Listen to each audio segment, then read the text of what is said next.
Bueno, pues hola a todos, soy José Carlos Fernández, bienvenidos a un nuevo video del curso Reales 0205 de la Facultad de Derecho de la Universidad Católica. En este video vamos a tratar el tema de la propiedad horizontal. Ya en un video anterior mencioné que hay muchos que dicen que ese término ya ha cambiado, sin embargo el término propiedad horizontal todavía se encuentra en el artículo 958 del Código Civil. Y entonces ese es el término que vamos a utilizar, más allá de que en la ley 27157 se le llama el régimen de unidades inmobiliarias de propiedad exclusiva y propiedad común, ¿no? Diferenciándolo del régimen de independización y copropiedad. Para efectos de simplificar, vamos a llamar a todo esto la propiedad horizontal, ¿ya? Una de las modalidades de la propiedad.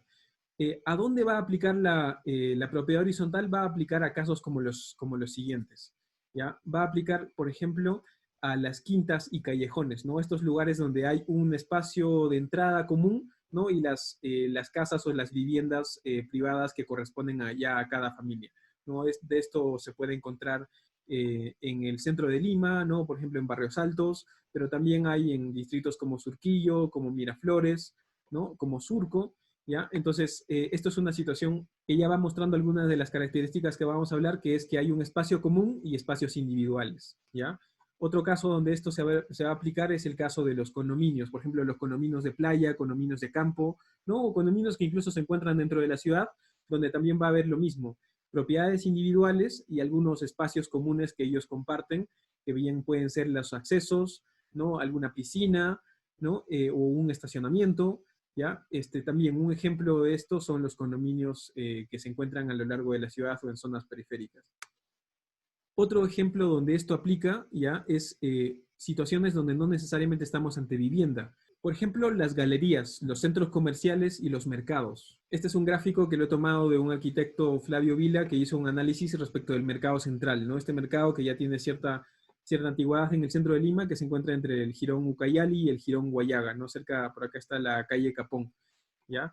Ahí también hay un lugar donde podría aplicarse, no necesariamente es la mejor opción, ya en realidad no es la mejor opción, pero podría aplicarse la lógica de la propiedad horizontal también, y así lo establecen las normas, ¿no? Ahí hay corredores, accesos, ¿no? Que son propiedad común, que son espacios comunes, ¿no? Y espacios específicos que son los de los stands, ¿no? Que pueden ser stands más pequeños o stands un poco más grandes, que son los que se encuentran alrededor. Y lógicamente aplica también, y acá estoy usando un gráfico de una de ustedes, de Nadia Orellana, que lo presentó para la semana pasada, los edificios ya sea de departamentos de vivienda o de oficinas también, ¿no? Y ahí también va a haber espacios comunes que van a ser los accesos, las gradas, que les he descrito acá en un gráfico, quizás las azoteas, ¿no? Si estas son compartidas, y las viviendas individuales, que van a ser los departamentos en cada piso, ¿ya? Eso es el ámbito en el cual aplica la lógica de la propiedad horizontal. Esto se encuentra solamente mencionado en el Código Civil, en el artículo 958, pero se encuentra regulado en detalle en la ley 27157 y su reglamento, y además en una directiva de SUNAT que regula la forma en que esto se inscribe en registros públicos, ¿ya? Pero ¿cuál es la lógica detrás? ¿Qué es lo que se encuentra regulado respecto de esto? Lo que se ha hecho es dividir la regulación de la propiedad horizontal en dos regímenes distintos, ¿ya? Lo que se llama el régimen de copropiedad e independización y el régimen de unidades inmobiliarias de propiedad exclusiva y propiedad común. En términos simples, el régimen de copropiedad e independización es la utilización del concepto de la copropiedad que hemos visto en el video pasado, la copropiedad que se encuentra en el Código Civil. Las áreas comunes se encuentran en ese régimen de copropiedad y las áreas exclusivas se encuentran en un régimen de propiedad normal, de propiedad individual. Mientras que en el régimen de unidades inmobiliarias de propiedad exclusiva y propiedad común, que ese es en estricto el régimen de propiedad horizontal, ¿no? Porque esto es simplemente usar la copropiedad del Código Civil. Este régimen de propiedad horizontal es uno en donde tiene la virtud de que se pueden tomar decisiones un poco más fácilmente porque se utilizan mayorías y no la necesidad de tener unanimidad. Por un lado, y además lo que permite, que es quizás lo más importante, es superponer propiedades. Por eso hace una semana cuando hablábamos de la propiedad predial, ¿no? Hablábamos de que todo el predio, incluyendo suelo, sobresuelo y subsuelo, pertenece a un mismo propietario, ¿ya? Y las únicas excepciones, decíamos, son el derecho de superficie, que lo vemos dentro de unas semanas, y la propiedad horizontal, ¿ya? Eso es en buena cuenta los dos regímenes que regula la ley 27157, cuyas normas les he dejado como material de esta semana. Veamos eso un poco con los ejemplos que ya les había mostrado ahí, ¿ya? El caso de las quintas o los callejones, ¿no? Ahí pasa un poco de lo que les estoy diciendo. Si esto fuera un régimen de copropiedad e independización, ¿ya? Este bien que se encuentra como área común, ¿ya? No es la calle, ¿no? Es propiedad de ciertos particulares. Este bien común se entendería que se rige por las reglas de la copropiedad que hemos dicho, ¿no? Tanto el uso, su disposición, su administración, su conservación, se regirían por las reglas de copropiedad que hemos visto en el video anterior, lo cual implicaría, como ustedes han visto en ese video, el hecho de que si se quiere tomar alguna decisión respecto de la disposición de este bien, se necesita la unanimidad, ¿ya? Mientras que si se trata de decisiones respecto de la administración ordinaria del bien, solamente se necesita de la mayoría de los copropietarios. ¿Ya? Eso aplicaría para este espacio que se encontraría en copropiedad. Y se llama copropiedad e independización porque se entendería que hay una independización de esta propiedad que es de una familia en particular. Lo mismo con esta y así sucesivamente. En ese caso se consideraría independizado este predio y ahí, según las reglas normales de la independización de predios de propiedad individual, incluiría su suelo, su sobresuelo y su construcción y también su subsuelo, ¿no? Mientras que si se utilizara el régimen de propiedad exclusiva y propiedad común, que también se podría utilizar, ya el régimen de propiedad horizontal en estricto, ahí sería bien común este callejón, sería bien común también el suelo, los aires, ¿ya? Las divisiones entre las propiedades y solo sería propiedad exclusiva los espacios de cada una de las unidades inmobiliarias, ya salvo que establezcan que los aires van a corresponder a cada unidad inmobiliaria. Además de esa cuestión, las decisiones sobre la propiedad común, ya sobre las áreas comunes, se tomarían ya no por unanimidad, sino para efectos más prácticos, por mayoría, solamente por mayoría. Si es decisiones respecto de la disposición del bien común, se tendrían que tomar por una mayoría calificada. Si es decisiones solo de la administración corriente de las áreas comunes, sería a través de una mayoría simple. ¿Ya? Esa sería la diferencia de aplicar un régimen u otro. ¿Ya? Casi lo mismo va a pasar si estamos ante una situación como esta, ¿no? En esta también vamos a poder utilizar la copropiedad e independización. La copropiedad va a ser copropiedad respecto de todo esto y independización de esta unidad. Por ejemplo, este predio tendrá su suelo, su sobresuelo y su subsuelo, todo eso de propiedad del propietario correspondiente de acá, ¿no? Eso estará independizado como una unidad, ¿ya?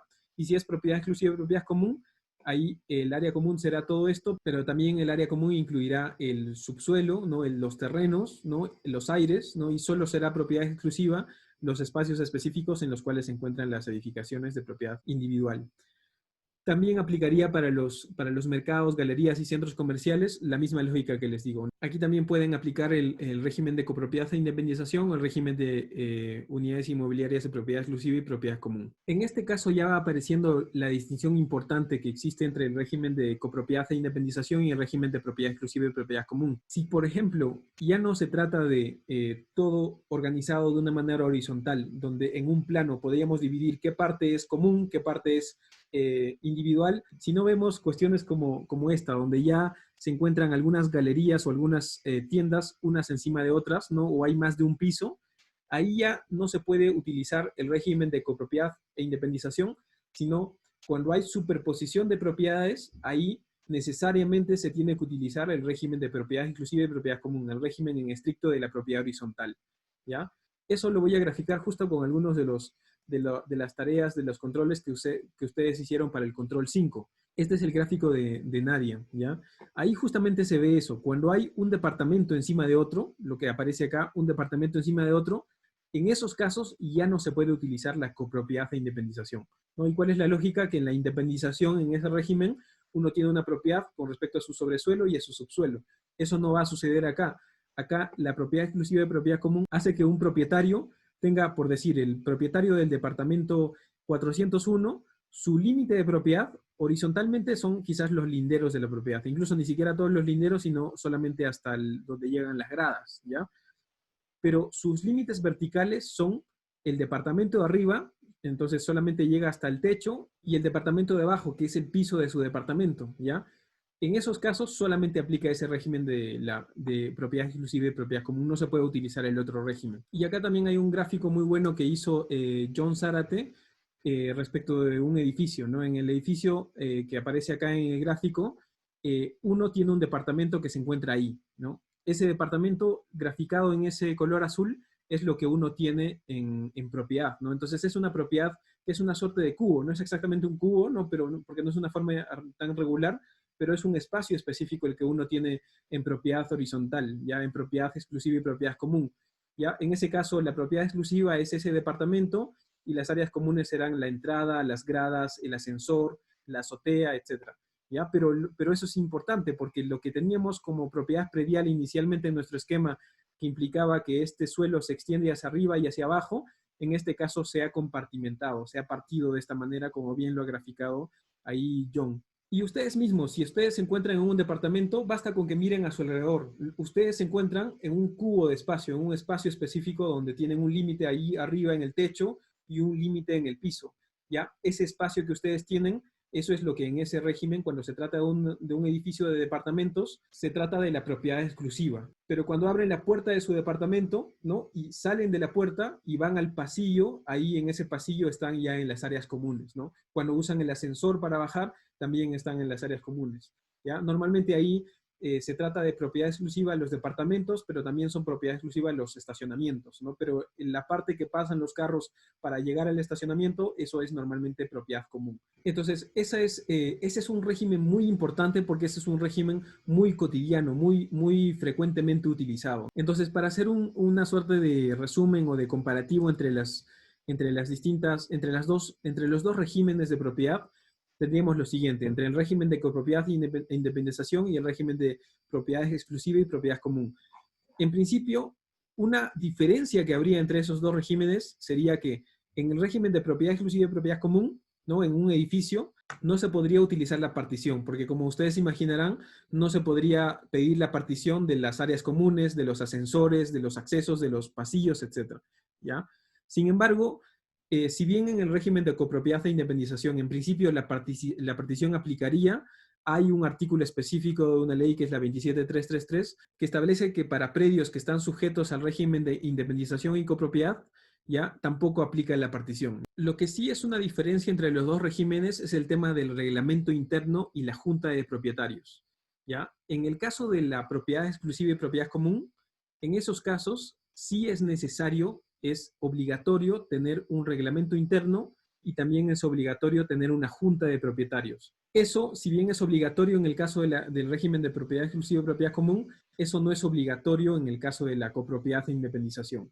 Ya ahora en los hechos, usualmente los regímenes de copropiedad e independización sí utilizan también reglamentos internos y juntas de propietarios. En ese caso, no vienen porque la ley se los haya establecido, el Código Civil no lo exige, pero dentro de la autonomía privada, los copropietarios tienen toda la libertad de establecer un reglamento interno que va a ser básicamente un negocio jurídico, ¿no? Donde van a acordar las reglas bajo las cuales ellos se van a regir y también tienen la posibilidad de nombrar a una junta de propietarios, ¿ya? Pero en este punto lo que quiero recalcar es que una diferencia entre los dos regímenes es que el reglamento interno y la junta de propietarios es obligatoria en el caso de la propiedad exclusiva y propiedad común, en el caso de la independización y copropiedad es solamente opcional, ¿ya? Otra diferencia que sí es bien clave entre estos dos regímenes es el tema de la venta de los bienes comunes, ¿no? Y en general los actos de disposición de los bienes comunes. En el caso del régimen de propiedad exclusiva y propiedad común, aquí están los artículos que lo sustentan, se pueden vender parte de los bienes comunes, ¿no? Se pueden dar en arrendamiento si se quiere, o si se necesita se pueden dar en hipoteca o en garantía, solamente con una mayoría calificada de 2/3, ¿ya? No se necesita el consentimiento de todos los propietarios, ¿no? De todos los cotitulares de esas áreas comunes. ¿Por qué alguien querría vender un área común? Podría ser como en el caso del condominio de playa que les puse de ejemplo, ¿no? Si resulta que hay una zona del condominio que no la están utilizando tanto y quizás si es que ésta se vende puedan mejorar la piscina, mejorar los accesos y demás, y tienen intención de vender esa esquina del condominio, ese acuerdo, en el caso de un régimen de propiedad exclusiva y propiedad común, lo pueden tomar, basta con un 2/3, ¿no? Con una mayoría calificada. Mientras que en el caso de independización y copropiedad, ahí aplica el Código Civil. Y el Código Civil, como dijimos en el artículo 971, dice que para una disposición de ese tipo de un bien común se necesita unanimidad. Todos tendrían que estar de acuerdo. ¿Ya? Esa es una distinción importante en este punto. ¿Ya? Y la otra distinción es la que ya les comenté. Para los edificios donde se superponen propiedades, ahí solo se puede usar el régimen de propiedad exclusiva y propiedad común. Para todo el resto de casos, donde hay quintas, donde hay centros comerciales, donde hay un condominio de playa y no hay propiedades superpuestas, ahí aplican los dos regímenes, se pueden utilizar los dos regímenes. Lo que ahora vamos a pasar a ver es algunos detalles adicionales del régimen de propiedad exclusiva y propiedad común o de propiedad horizontal. ¿Ya? Porque el otro, como les digo, se rige, salvo estos detalles que les he comentado, por las normas del Código Civil. ¿Ya? Entonces, ya estábamos hablando primero de los reglamentos internos, ¿no? En el reglamento interno va a incluirse una serie de artículos que van a regular cuáles son los bienes comunes, cuáles son los servicios comunes, qué es lo que pueden hacer y no pueden hacer los propietarios, ¿no? Por ejemplo, hace cierto tiempo estuvo en discusión si podía ahí incluirse la restricción de tener mascotas en un edificio, ¿no? Y eso se resolvió con una sentencia del Tribunal Constitucional, ¿ya? Entonces, todo ese tipo de regulaciones de la convivencia en general, que es lo que van a tener que tener las personas dentro de un edificio, ¿ya? Eso se encuentra en un reglamento interno, ¿ya? Ahora, los reglamentos internos, si bien uno los podría redactar de acuerdo a lo que uno quiera, solamente cumpliendo lo que dice la ley, hay unos reglamentos internos modelo que fueron aprobados por el Ministerio de Transportes cuando en este estaba todavía el sector de vivienda en el año 2000, ¿ya? Esos son los que normalmente se utilizan, ¿ya? Y lo particular es que si bien esos reglamentos son solamente obligatorios en el régimen de propiedad exclusiva y propiedad común, ya hay modelos de reglamento para los dos regímenes, ¿no? Entonces eso es lo que normalmente la gente utiliza, ¿ya? Una cuestión además a apuntar con respecto a los reglamentos internos es que no es tan común que las personas se junten y establezcan un reglamento interno. Me han tocado esos casos cuando se trata de un edificio antiguo y ese lo tienen que adecuar a las reglas actuales, ¿no? Entonces ahí recién las partes se juntan, los propietarios se juntan y hacen un reglamento interno. Pero lo que más comúnmente sucede es que el promotor inmobiliario, el constructor, el que ha hecho el edificio, hace un reglamento interno y ya cuando los propietarios van comprando, ya simplemente se adhieren al reglamento interno que ya existe para ese edificio y que fue el que dio lugar a la independización de las unidades que ellos están comprando. ¿Ya? Entonces, eso es como sucede normalmente con los reglamentos internos. ¿Ya? Una segunda cosa que les comenté es el tema de la junta de propietarios. También tiene que haber una junta de propietarios.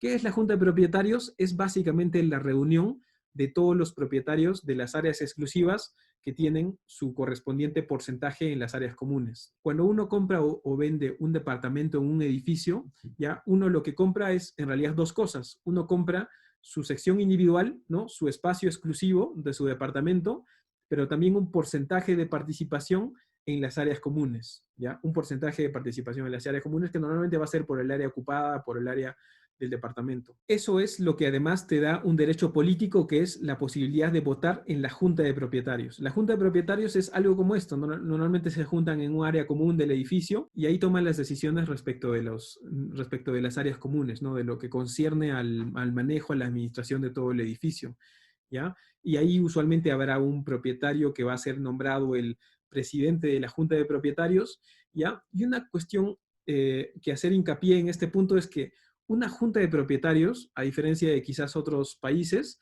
no se trata de una persona jurídica, ¿ya? Simplemente es una reunión de varios propietarios que son, en este caso, en relación a las áreas comunes, copropietarios, básicamente.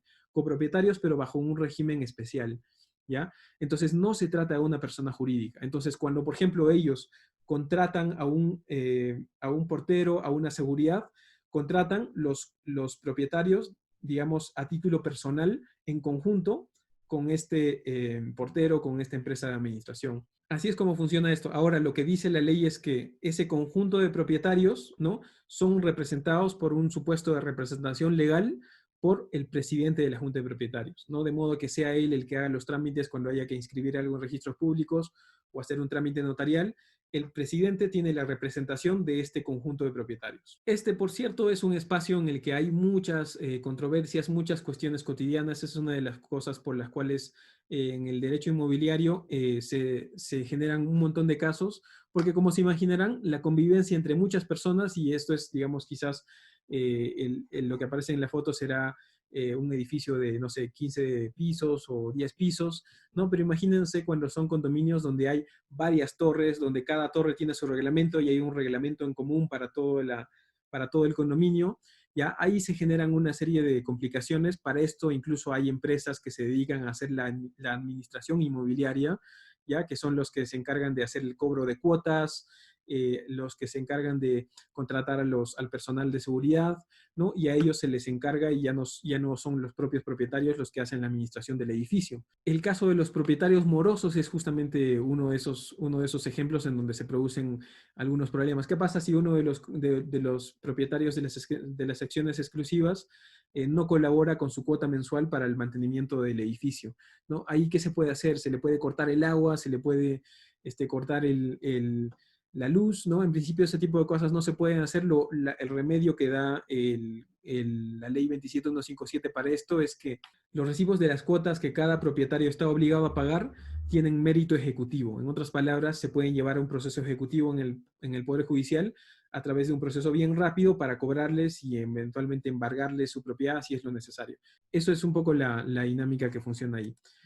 Yo les comentaba que esto no es una persona jurídica, ya no es una asociación de personas. Podrían constituir una asociación de personas, pero no es en principio una asociación de personas, ¿ya? Es solamente una reunión de distintos propietarios que van a título personal, ¿ya? Sin embargo, esta cuestión de que se convoquen a reuniones, se hagan esquelas de convocatoria, se hagan actas de junta de propietarios que se ven como la que ustedes ven en la pantalla, ¿ya? Que haya un presidente, que haya a veces una directiva, que tiene un tesorero, que tiene un secretario. Todo ese tipo de cuestiones, ¿ya? Hacen que esto tenga una cierta burocracia un poco complicada. Y uno de los principales actores en esto es registros públicos, ¿ya? Todo este tipo de actos que se llevan a registros públicos, porque una junta de propietarios tiene que estar inscrita en la partida matriz de este edificio, ¿no? El reglamento interno también tiene que estar inscrito y además tiene que sus modificaciones inscribirse en la partida matriz del edificio. Como todo eso llega a registros públicos tienen una serie de criterios para calificar todo este tipo de cosas. Y en mi opinión, siguen una lógica similar a la del registro de personas jurídicas, ¿ya? En el registro de personas jurídicas, donde se inscriben todos los actos relativos a asociaciones, a sociedades, tienen una serie de criterios respecto de las convocatorias, los quórum, las votaciones, todo un montón de cosas que, en mi opinión, no deberían aplicarse de una manera similar al caso de las juntas de propietarios. Las juntas de propietarios debería ser algo un poco más flexible, un poco más rápido, una cuestión que no complique a los propietarios, porque los propietarios solamente están tomando decisiones cotidianas. Solamente quizás deberían aplicarse ese tipo de reglas cuando se están tomando actos de disposición, por ejemplo, la transferencia de un área común o la construcción de un edificio. Pero el resto de cosas yo creo que deberían pasar de manera más rápida y no tan complicadamente como las pide el registro público actualmente. ¿Ya? Eso es una de las complicaciones que, por ejemplo, hace que, algo que les mencionaba antes, los centros comerciales, si bien podrían acogerse a este régimen de propiedad exclusiva y propiedad común, no lo hacen normalmente porque es demasiada burocracia el utilizar este régimen para sus galerías. ¿Ya? Por ejemplo, uno que tenía en cierto momento este régimen de propiedad exclusiva y propiedad común era el Arcomar, ¿no? Pero para, por ejemplo, cambiar la configuración de una tienda, ¿no? De lo que son dos tiendas para volverla una porque hubo un arrendatario que quiere más espacio, eso implicaba un cambio del reglamento interno, una reconfiguración de los planos que se encuentran inscritos en registros públicos y todos unos trámites registrales que se tenían que hacer. Por esa razón ellos decidieron desactivar su régimen de propiedad exclusiva y propiedad común y solamente tenerlo como un solo predio y ya en los arrendamientos especifican cuáles son los espacios que se están arrendando. Eso yo creo que es consecuencia de la burocracia con que ve esto registro público y me parece que eso es algo que corregir. Más allá de eso, un par de últimos temas. ¿Cuáles son según la ley, los bienes de propiedad común en los edificios? Esto lo voy a hacer utilizando como referencia un gráfico que el ciclo pasado uno de los alumnos también de la clase hizo respecto de la propiedad predial, ¿ya? ¿Cuáles son los bienes comunes? El terreno sobre el que está construida la edificación, ¿ya? Ahí quizás estarían en ese caso refiriendo al suelo o al subsuelo. También los cimientos, sobrecimientos, columnas, muros exteriores, techos y demás elementos estructurales, siempre que estos no sean integrantes únicamente de una sección, ¿ya? O sea, en otras palabras, Estas paredes, el techo y las columnas son también bienes comunes, ¿ya? También son bienes comunes cuando separan un departamento de otro. No van a ser bienes comunes si son, por ejemplo, esta pared, que solo separa una habitación de otra, ¿ya? En ese caso, esta pared no sería un bien común. Pero si esta pared separara este departamento del departamento del costado, ese sí sería un bien común, no un bien compartido, parecido a lo que aplicaba la pared medianera que vimos en el video pasado, ¿ya? También son bienes comunes los pasajes, los pasadizos, los ascensores, las obras decorativas exteriores, ¿no? Los locales destinados a servicios comunes, por ejemplo, la portería, por ejemplo, un gimnasio, ¿no? Los jardines, los sótanos y azoteas, los patios y pozos, ductos y demás espacios abiertos. Y un último tema que les quiero comentar es el tema de cuándo nace el régimen de propiedad horizontal, el régimen de propiedad exclusiva y propiedad común. Y ese es un tema medio discutido y les voy a dar un poco el panorama de ese punto y con ese vamos a terminar. ¿Ya? Este es más o menos el proceso que sigue un edificio para construirse y eventualmente para generar los departamentos para cada uno de los propietarios, ¿ya? En principio se identifica un terreno sin construir, ¿ya? O se demuele una edificación que había anteriormente. Luego se va a la municipalidad, en este caso es una foto de la municipalidad de San Miguel, y se solicita una licencia de edificación, ese es el término, ¿no? Se presenta para eso planos, memorias descriptivas, ¿no? Hay una conversación entre los arquitectos y los funcionarios de las municipalidades, ¿no? Y eventualmente se consigue que te den una licencia de edificación, que es una autorización para construir. Y ahí te dan normalmente 3 años para poder hacer la construcción, ¿ya? Se hace la construcción, que es una cuestión física, se construye físicamente la edificación, y después de que se termina la construcción, uno va de nuevo a la municipalidad y solicita lo que se llama la conformidad de obra, que básicamente es pedirle a la municipalidad que verifique que uno ha construido en concordancia con esa licencia que le otorgaron, ¿no? Cuando verifica eso, se produce la conformidad de obra y con eso se llenan unos formularios y se va a registros públicos. Y en registros públicos se inscriben 3 actos. Uno es la declaratoria de fábrica, que significa que en la partida registral, donde la partida registral decía hay un propietario sobre un terreno, ahora va a decir hay un propietario sobre una edificación que tiene estas características. Eso se llama la declaratoria de fábrica. Ahí es donde se inscribe el reglamento interno también, ¿ya? Que tiene la descripción de todo el edificio, de todas las reglas que les comenté y de todas las unidades inmobiliarias de propiedad exclusiva, ¿ya? Y eso además genera la independización de partidas registrales independientes para cada uno de los departamentos. Entonces, cuando ustedes compran su departamento, tienen una partida para su propio departamento, ¿ya? Cada departamento tiene una partida independiente y tiene un porcentaje de participación en las áreas comunes que se encuentran en la partida matriz del edificio. Durante todo ese proceso, no al final, sino durante todo ese proceso, usualmente va a haber una caseta como esta, donde van a estar vendiendo los departamentos, ¿no? Y como se dan cuenta, esa venta es lo que, entre comillas, se le llaman venta de bienes futuros cuando todavía no se ha construido, ¿no? Pero igual ya van adelantando la venta y parte de esos pagos que se están haciendo en ese momento ayudan también al financiamiento de esta construcción, ¿ya? Eso es un poco el esquema de cuál es el proceso que se sigue para construir un edificio y generar los departamentos. En ese esquema se pregunta uno, ¿cuándo es que ha nacido el régimen de propiedad exclusiva y propiedad común? Algunos dicen que cuando esto ya se ha inscrito en registros públicos, algunos dicen que no es en registros públicos porque registros públicos es solamente declarativo. Entonces hay un debate y una discusión respecto de esto, ¿ya?